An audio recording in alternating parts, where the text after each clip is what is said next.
오늘 우리에게 주신 하나님 말씀은 구약성경 창세기 26장 12절에서부터 15절까지 말씀입니다. 이삭 하면 떠오르는 이미지가 아마 있으실 겁니다.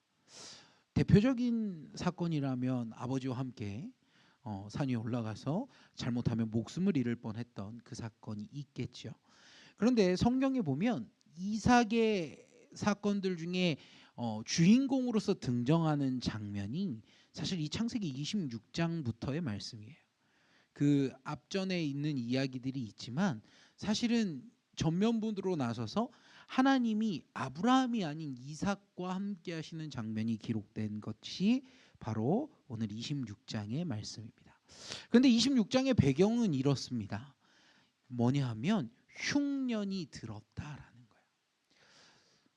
사랑하는 성도 여러분, 흉년이 든다라는 말은 그의 인생 가운데 고난이 시작됐다라는 말입니다. 우리는 신앙생활을 하면서 잘 되기를 소망해요. 늘 성공하기를 소망하죠.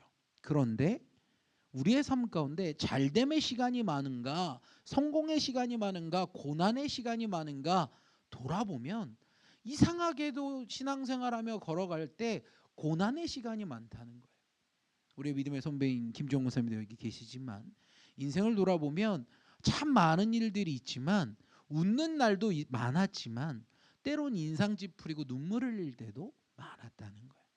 뿐만 아니라 또 우리 모두가 마찬가지죠. 인생을 한번 돌아보세요. 고난이 없었던 적이 과연 얼마나 있었겠습니까? 때론 숨을 쉴 수 없을 만큼 큰 고난이 와서 할 수 있는 거라고 주님 앞에 나와서 우는 것밖에 할 수 없었던 인생들이 많죠. 오늘 이삭이 꼭 그런 상황을 맞이합니다. 흉년이 일어나면 발생하는 일이 뭐냐 하면 자기가 갖고 있는 모든 소출들이 말라간다는 거예요. 성도 여러분, 우리가요 돈을 벌고 일을 해서 급여를 받고 통장이 쌓여가는 것, 그리고 통장이 비워져 가는 것도 보죠. 그런데 그냥 단순히 물질이 있고 없고의 문제가 아니라 생명을 잃어버리는 경험을 하는 것만큼 끔찍한 일은 없다는 거예요. 흉년이 시작되면 발생하는 일은 뭐냐 하면 먹을 게 없다는 겁니다. 그래서 자기 집에 있던 모든 가축들이 죽는 거를 목도해야 하는 거예요. 그러면 가주로서 그 집안의 가장으로서 결정해야 했다는 겁니다. 그래서 1절 말씀 26장 1절을 보면 아브라함 때에 첫 흉년이 들었더니 그 땅에 또 흉년이 들매 이삭이 그랄로 가서 블레셋 왕 아비멜렉에게 이르렀더니라고 말하고 있습니다. 흉년이 드니까 이삭이 어디로 갔다고요? 그랄로 갔다고 이야기합니다. 자, 그랄로 갑니다. 이 그랄이라는 곳은요, 여러분들이 잘 기억하셔야 되는 거예요. 이 지역이 어떤 데인지 좀 생각하시고 말씀을 보셔야 됩니다. 자, 그런데 그랄 땅에 가서 아비멜렉이 거주하는 곳에 이르렀는데 그때 하나님께서 이삭에게 나타나셔서 이야기하시죠. 그리고 나서 이삭은 하나님과의 만남 이후에 그 땅에 머물면서 그 땅에 적응하며 살아갑니다. 그 이후 오래 거주하면서 많은 사건들이 중간중간 기록돼요.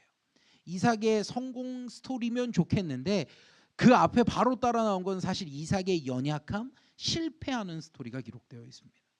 그리고 나서 저와 여러분이 읽은 말씀에 성공하는 스토리로 이어지는 것 같아요.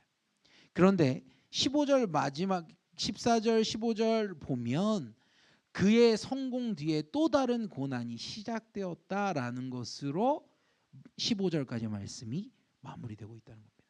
저는 오늘 여기 15절까지의 말씀 속에서 이삭이 복을 얻은 방법에 대해서 자세히 기록되어 있는데 그것을 함께 나눠보려고 합니다. 첫 번째, 이삭이 복을 얻은 비결은 뭐였냐면 하나님을 만났다라는 거예요. 뭐 했다고요? 하나님을 만났어요. 자, 2절 말씀을 보면 이렇게 기록합니다. 여호와께서 이삭에게 나타나 이르시되 애굽으로 내려가지 말고 내가 내게 지시하는 땅에 거주하라라고 이야기합니다. 자, 이삭의 이주하려는 목적이 무엇이었을까요? 이삭이 옮겨가려는 게 이유가 뭡니까? 흉년을 피하는 거예요. 근데 어디로 가려고 했다고요? 애굽으로 가려고 했어요. 왜 애굽으로 갑니까? 왜 애굽이에요? 애굽은요 나일강 문명이 있는 곳이에요. 그래서 나일강은요 주기적으로 범람합니다. 그래서 그 범람한 것으로 인해 땅이 비옥해요. 물이 있다는 건 그 땅이 축복받은 거죠. 그러니까 그로 인해서 거두는 소출이 늘 애굽은 많았다는 거예요. 그래서 당시의 강대국 중 하나가 세계 최강대국 중 하나가 바로 이 애굽이었다는 거예요. 그래서 이삭은요, 그곳에 가면 부유할 수 있어. 그곳에 가면 굶주리지 않을 수 있어. 그곳에 가면 잘 될 수 있어. 라고 생각하고 길을 떠나고 있는 겁니다. 그런데 하나님을 만나는 그 순간 하나님은 뭐라고 이야기해요? 내려가지 말고 내가 내게 지시하는 땅에 뭐 해라? 거주해라. 하나님이 이야기하는 겁니다. 하나님은요 이삭의 뜻이 무엇인지 알고 있었어요. 이삭이 생각하는 것, 애굽으로 가면 내가 형통해질 거야. 애굽으로 가면 우리가 잘 살 수 있을 거야. 인간의 생각이 있었지만 하나님은요 인간의 뜻이 아니라 하나님의 계획하심을 오늘 이삭에게 나타내 보이고 있다는 겁니다. 그러면서 하나님은요 정확하게 말해요. 내려가지 말고 내가 내게 지시하는 땅에 뭐 해라? 거주해라. 이거 어디서 많이 본 장면 아닙니까? 많이 본 장면 아니에요? 바로 아브라함을 훈련시킬 때 하나님이 아브라함을 만나서 처음 명령한 거였죠. 내 본토 아비집을 떠나라. 그리고 내가 내게 지시할 땅으로 가라. 하나님이 그 명령하신 그것을 오늘 그의 아들인 이삭에게도 동일하게 이야기하고 계신다는 거예요. 그럼 여기에서 하나님이 말씀하시는 것의 핵심은 뭡니까? 그냥 이 땅에 거주하는 겁니까? 하나님이 요구하시는 것의 핵심 단어는 딱 하나입니다. 바로 순종이에요. 하나님의 말씀 앞에 네 생각을 내려놓고 순종해라. 하나님은 이야기하셨다는 겁니다. 사랑하는 성도 여러분, 우린 분명히 알아야 됩니다. 하나님의 요구는요 때때로 우리의 생각으로 이해할 수 없다는 거예요. 하나님은요 이삭에게 오늘 명령하세요. 떠나지 말고 여기 거주해. 근데 생각으론 납득이 안 가요. 근거가 있어야 될 거 아닙니까? 야, 이 땅에 있으면 복을 더 받을 수 있어. 이 땅에 더 이러이러한 게 있으니까 네가 내 말을 잘 들어. 하나님 그렇게 말씀하지 않으셔요. 하나님은 명확하게 그냥 명령하십니다. 그냥 내가 내게 지시하는 땅에 거주해. 그리고 3절을 주시는데요. 3절 말씀을 볼까요? 자, 3절 봅시다. 이 땅에 거류하면 내가 너와 함께 있어 내게 복을 주고 내가 이 모든 땅을 너와 내 자손에게 주리라. 내가 내 아버지 아브라함에게 맹세한 것을 이루어 4절 내 자손을 하늘의 별과 같이 번성하게 하며 이 모든 땅을 내 자손에게 주리니 내 자손으로 말미암아 천하 만민이 복을 받으리라. 아멘. 5절도 한번 볼까요? 이는 아브라함이 내 말을 순종하고 내 명령과 내 계명과 내 율례와 내 법도를 지켰음이라. 사랑하는 성도 여러분, 하나님은요 이삭에게 명령하세요. 떠나지 말고 여기 있어. 그러면 내가 복을 줄 거야. 너와 내 자손에게 복을 주는데 이것이 된 이유가 뭐다? 이것이 이루어지게 된 이유가 뭐다? 아버지가 순종했기 때문이야. 그 말은 돌려 말하면 뭡니까? 너도 순종해라. 하나님은요 오늘 이삭에게 그걸 요구하고 계신다는 거예요. 오늘 하나님의 복의 조건이 있습니다. 애굽으로 내려가지 말고 이곳에 거류하라라는 거예요. 이곳이 어디였어요? 그랄입니다. 자, 한번 지도 보여주실까요? 화면 좀 보여주실까요? 뒤에 계신가요? 네, 제가 준비를 해놨는데요. 뭐 글자가 많으니까 뭐 크게 보실 건 아니고 그랄이란 지역은 바로 여기 있어요. 여기 보이세요? 끝에 있습니다. 자, 그러니까 실제적으로 이집트가 바로 아래 쪽에 있는 거예요. 지금 이 지역에 머무르는데 어디서 왔냐면 저쪽에서 보세요. 부엘라 헤로이에서 이제 그랄로 간 겁니다. 왜냐하면 가뭄으로 내려가기 위해서라는 거죠. 자, 여러분들이 성경을 보실 때 이런 지명이 나오면 지도를 한번 찾아보세요. 그러면 이런 루트대로 움직여갔구나 하는 것들을 보실 수 있는 겁니다. 자, 네, 화면 넘겨주시면 됩니다. 사랑하는 성도 여러분, 하나님은요 지금 블레셋의 땅에 거주하라고 명령하세요. 그러면서 하나님의 뜻을 보이시는 거죠. 이곳에 머물 때 네가 순종할 때 복을 얻을 거야. 근데 여러분 보셨지만 그랄이라는 지역은요, 애굽으로 보면 별거 아닌 도시예요. 이집트와 비교하면 별거 아닌 도시예요. 풍요로움, 부유함은 이집트에 있어요. 근데 하나님의 뜻은 어디에 있어요? 그랄에 있어요. 사람의 생각은요, 풍요를 쫓습니다. 사람의 생각은 어떻게 하면 내가 성공할 수 있을까? 사람의 생각은 방법을 찾습니다. 근데 하나님은요, 그걸 이야기하지 않으세요. 야, 네가 그랄에 거주하면서 이렇게 하면 복을 얻을 수 있어. 이렇게 하면 네가 잘 될 수 있어. 하나님 그렇게 설명하지 않아요. 하나님이 요구한 건 딱 하나예요. 그냥 내려가지 말고 여기 있어라. 그러면 내게 복을 줄 거다. 사랑하는 성도 여러분, 하나님은 하나님의 말씀 앞에 순종하는 자에게 복을 주십니다. 근데 하나님이 복 주시는 방법이 다른 게 아니에요. 그와 함께 하시겠다 약속하신다는 거죠. 저는 우리 성도들 가운데 이 놀라운 역사가 있기를 소망합니다. 여러분들의 삶 가운데 하나님이 함께 계심으로 세상의 방법이 아니라 하나님이 함께 하심으로 복을 받는 성도들이 되기를 소망합니다. 세상은요, 성공 공식이라는 걸 이야기해요. 이렇게 할 때 성공할 수 있습니다. 이렇게 하면, 투자하면 성공합니다. 세상은 그렇게 이야기해요. 그러나 성경은 단 한 번도 그렇게 이야기하지 않아요. 하나님에게 복을 받은 사람들은요, 방법에 대해서 이더라, 내가 너와 함께한다. 오늘 그 약속을 받고 인생을 성공으로, 인생을 복으로 이끌어 가시는 우리 진성교회 성도들이 되기를 소망합니다. 자, 우리는 하나님이 함께 하시면 복을 얻는다는 걸 압니다. 하나님과 동행하는 자가 얼마나 큰 축복을 받는지 우리는 압니다. 그러면 여러분들과 하나님이 함께하고 계신다면 여러분도 복을 얻어야 되지 않을까요? 그런데 왜 우리의 삶은 형통이라는 단어보단 때로는 잘 안 풀리고 고난에 더 가까울까요? 그건 다름 아니라 두 번째 이유 때문이에요. 두 번째는 바로 이삭은 성실히 일했다는 겁니다. 뭐 했다고요? 성실히 일했다. 하나님의 복에 대한 약속 앞에 이삭이 기다릴만 하잖아요. 여러분 생각해 보세요. 여러분이 기도를 열심히 했는데 하나님이 명령하십니다. 야, 떠나지 말고 여기 머물러.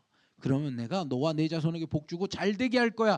형통하게 할 거야. 그 약속을 받았다고 생각해 보세요. 일단 기쁠 거예요. 와, 하나님, 내가 기도하는데 하나님 이렇게 응답하셨어. 드디어 내가 고난을 벗어나 내가 잘 될 거야. 나 축복받을 거야. 우리는 아마 그렇게 생각할 겁니다. 그런데 이삭이 어떻게 하냐면 적극적인 행동을 하기 시작해요. 그냥 머물러서 하나님 복 주세요 손 들고 있었던 게 아니라 뭘 합니까? 농사를 하기 시작해요. 12절 말씀을 한번 볼까요? 12절, 이삭이 그 땅에서 농사하여 라고 말합니다. 그 땅에서 뭐 했다? 농사했다는 거예요. 자, 상식적으로 생각해 보세요. 이삭의 직업이 뭘까요? 이삭의 직업이 뭡니까? 자, 그냥 상식적으로 생각해 보세요. 여러분들이 성경을 많이 보셨고 이스라엘의 특징에 대해서 알고 계세요. 자, 아버지의 직업이 자녀에게 갑니다. 그죠? 그러면 자, 생각해 보세요. 아브라함의 직업은 뭐였을까요? 자, 원래는 우상 만드는 집안이었어요. 근데 하나님의 명령에 따라 나갔죠. 그리고 나서 어떤 사건이 이벤트가 벌어져요. 뭐 어떤 벌어지냐면 조카와 헤어지죠. 헤어진 이유가 뭡니까? 그렇죠? 양과 가축이 많았다고 이야기하고 있어요. 그래서 먹일 것들이 부족해서 다툼이 일어났다고 이야기하죠. 그 말은 양과 이런 것들이 어떻다는 거예요? 많아요. 그 많다는 건 뭐 하는 거 일을 했겠어요? 목축을 하는 거죠. 그러면 그게 그의 아들에게 이어질까요? 안 이어질까요? 이어져요. 목축업을 하는 집안이에요. 그런데 오늘 이삭이 뭐 해요? 목축업? 아니요. 농사요. 왜요? 왜 목축업을 하던 집안이 농사로 바꿉니까? 자, 성경을 보실 때 우리가 늘 말씀을 드려요. 생각하시면서 보셔야 돼요. 자, 하나님이 여기에 뭐 하라고 했어요? 거하라고 했죠. 있으라는 거예요. 그런데 목축업은 어때요? 목축업은 돌아다녀야 돼요. 풀이 있는 곳으로 이동하면서 키워야 돼요. 그런데 하나님의 명령은 뭐예요? 여기 있으라는 거예요. 그러니까 그는 삶의 태도를 바꿉니다. 목축업 내가 잘하던 것, 내가 잘 알던 걸 내려놓고요. 새로운 것에 도전하는 거예요. 한 번도 안 해본 거. 그게 뭡니까? 농사였다는 거예요. 여러분, 농사는 쉬운 일이 아니에요. 농사라는 건 이미 블레셋 사람들이 그 지역 가운데 하고 있는 일이었어요. 그런데 남들이 하고 있다고 내가 따라한다고 잘 됩니까? 죄송한데요. 정말 안 돼요. 농사와. 네, 원로 목사님 첫 해 때 보통 힘든 거 아니셨어요. 왜냐, 안 해본 일이니까요. 농사를 처음에 하면요, 정말 별의별 일이 다 있어요. 다른 사람들, 잘하는 사람한테는 기본인 일도요, 1년 차 농사 초보들한테는 모르는 일이에요. 모르는 거 투성이에요. 당연한 걸 실수합니다. 그런데 이삭은요, 그걸 두려워하지 않고 합니다. 기다려도 축복받을 건데, 하나님이 일하라고 안 했는데 우린 이렇게 생각할지 몰라요. 그러나 이삭은 가만히 있는 게 아니라 일하기 시작했다는 거죠. 그들의 문화에 맞춰 농사를 시작했고 새로 배우기 시작합니다. 그리고 성실히 일하죠. 그 결과가 뭡니까? 그 결과가 우리가 본 말씀에 기록하죠. 12절 한 번 더 읽어봅시다. 시작. 이삭이 그 땅에서 농사하여 그 해에 100배나 얻었고, 아멘. 100배를 얻게 됐다는 거예요. 100배가 거둘 수 있는 근거가 뭡니까? 100배를 거둘 수 있는 근거. 첫 번째, 이삭은 노력했다는 거예요. 노력하지 않고는 열매를 거둘 수 없습니다. 땅을 갈지 않고 땅에 심지 않고는 열매를 거둘 수 없어요. 근데 이삭은 뭐 했다고요? 그 일을 했다는 거예요. 그러자 열매를 거두는데 100배를 거뒀다는 건 뭘 뜻할까요? 바로 그 땅이 비옥하다는 거예요. 그 땅이 비옥하다는 것이 증거가 되는 겁니다. 그런데 오늘 이삭이 그 땅이 비옥한 걸 알았습니까? 몰랐어요. 이삭의 시선은 지금 어디에 있었어요? 애굽에 있었어요. 이집트에 있었어요. 풍요로움이 거기 있다고 생각해요. 그런데 하나님의 시선은 어디예요? 여기 그랄이에요. 왜요? 사람의 눈은 볼 수 없지만 하나님은 다 알고 계시기 때문에 머물라고 명하시는 거예요. 사랑하는 성도 여러분, 여러분의 생각이 하나님 앞에 결코 옳지 않음을 인정하길 소망합니다. 여러분의 생각할 땐 이게 합당한 거야, 이게 옳은 거야, 이게 정답이야 라고 말하지만 하나님은 그게 정답이 아니라고 말하십니다. 그 앞에 우리가 해야 되는 건 내 생각 내려놓고 하나님의 뜻 앞에 순종하는 겁니다. 오늘 이삭이 100배를 거둘 수 있는 건 나는 보이지 못하지만, 나는 보지 못하지만 하나님은 보실 수 있어. 그걸 신뢰했기에 오늘 이 열매를 거두게 되었다는 겁니다. 그런데 하나님의 축복은 여기에 머물지 않아요. 100배 거뒀다라는 것에 머물지 않습니다. 더 복을 주시는데요. 자, 13절 말씀을 볼까요? 시작. 그 사람이 창대하고 왕성하여 마침내 거부가 되어. 아멘. 창대하다, 이거의 뜻이 뭡니까? 우리가 성경에 보면 어려운 말이 있어요. 창대하다, 이건 뭐냐면 매우 크고 융성하다, 혹은 매우 잘 돼서 번창해진다라는 뜻을 갖고 있습니다.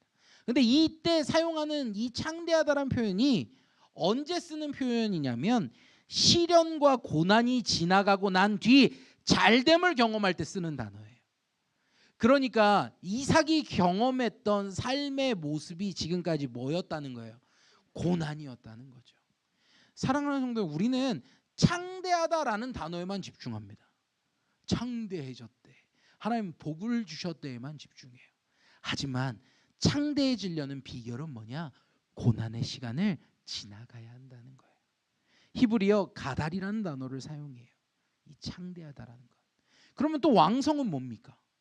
왕성, 이건 뭘까?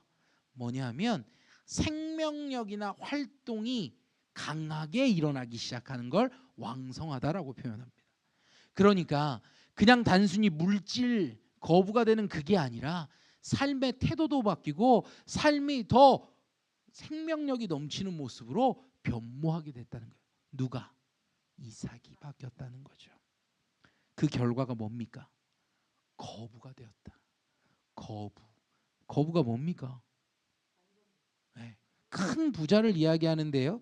여기에서는 이렇게 이야기해요. 양과 소가 떼를 이루고 종이 심이 많게 되었다라고 기록합니다. 그가 한 일이 뭐였어요?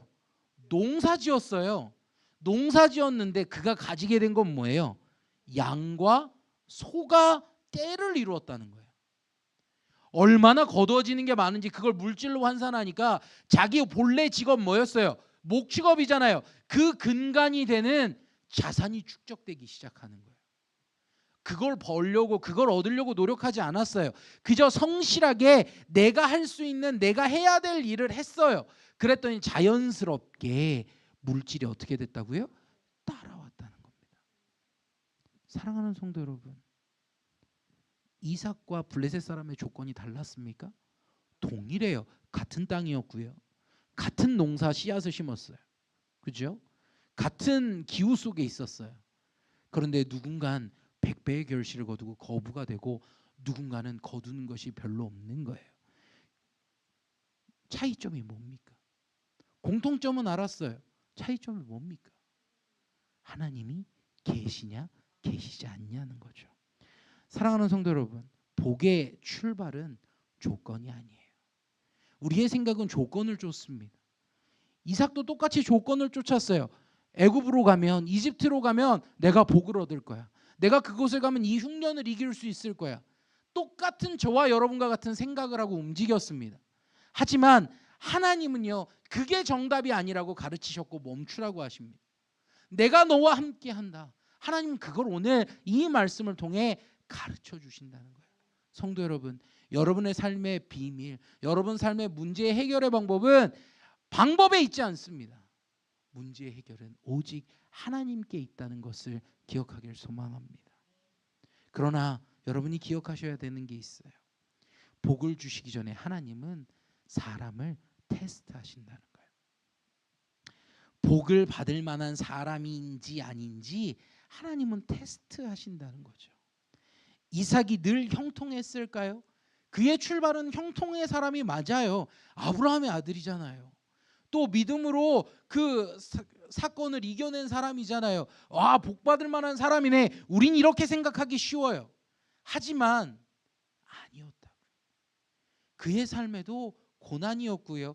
고난이 흉년이 찾아오니까 피하려 가고 있는 거예요. 그리고 또 블레셋에 거주했을 때 그가 순종했어요, 안 했어요? 순종했어요. 블레셋에 거주하잖아요. 그랄 땅에 거주하잖아요. 하나님의 명령 앞에 순종합니다. 그럼 위기 없이 잘 넘어가면 좋잖아요. 위기 없이 복의 사건이 기록되면 좋은데 그 앞에 이야기가 뭡니까? 그의 연약함의 이야기를 이야기해요. 자기 아내 때문에 목숨을 잃을 뻔한 사건이 또 기록되어 있어요. 거짓말하는 자의 모습으로 나오고 있어요. 부도덕한 자의 모습으로 나오고 있다고요.